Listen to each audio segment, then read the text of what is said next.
Hi అండి, నమస్తే. Welcome to Ganasri recipes. ఈరోజు మన రెసిపీలో సొంటి పొడి ఎలా తయారు చేసుకోవాలో చూద్దాం. సొంటి అంటే బాగా డ్రై చేసిన అల్లం అన్నమాట. ఇది చాలా హెల్దీ అండి.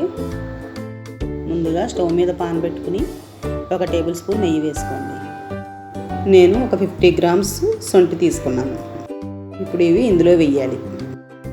స్టవ్ లో ఫ్లేమ్లో పెట్టి వేయించాలి. ఈ సొంటి పొడి వల్ల చాలా ఉపయోగాలు ఉన్నాయండి. మనకి ఎక్కువగా ఆకలి వేయినప్పుడు, డైజెషన్ అవ్వనప్పుడు, కడుపు ఉబ్బరంగా అనిపించినప్పుడు ఇలా సొంటి పొడి వేసుకుని తింటే చాలా బాగుంటుంది. మనం అన్నం తినేటప్పుడు ముందుగా సొంటి పొడి వేసుకుని కొద్దిగా నెయ్యి వేసుకుని కలుపుకొని 2-3 ముద్దల వరకు తినాలి. ఇవి బాగా వేగిన తర్వాత కొద్దిగా జీలకర్ర వేసుకోవాలి. అలాగే 3-4 ఎండుమిర్చి వేసుకోవాలి. మీకు కారాన్ని తగ్గట్టు వేసుకోండి. ఈ సొంటి ముక్కలు నెయ్యిలో వేగిన తర్వాత కొంచెం పెద్దవిగా ఉబ్బినట్టుగా అవుతాయి. స్టవ్ లో ఫ్లేమ్లో పెట్టి ఒక 5-6 నిమిషాల వరకు వేయించుకోవాలి.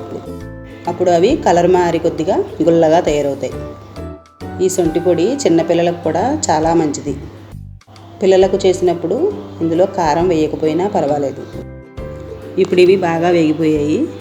వీటినన్నింటిని ఒక ప్లేట్లోకి తీసుకుని చల్లారనిద్దాం. ఈ సొంటి కొమ్ములు మనకి కిరాణా షాపుల్లో అన్ని చోట్ల దొరుకుతాయి.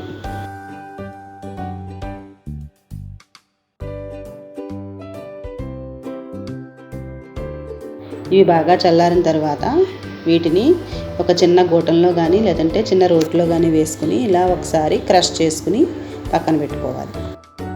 ఇలా చేసిన తర్వాత మిక్సీలో వేస్తే తొందరగా పౌడర్ అవుతుంది. ఇప్పుడు మొత్తం అన్నింటినీ ఇలా క్రష్ చేసుకుని మిక్సీ జార్లో వేసుకోవాలి. అలాగే వేయించి పెట్టుకున్న జీలకర్ర, ఎండుమిర్చిని కూడా వేసుకోవాలి. తర్వాత ఇందులో కొద్దిగా సరిపడినంత సాల్ట్ వేసుకోవాలి. అలాగే కొద్దిగా పసుపు వేసుకోవాలి.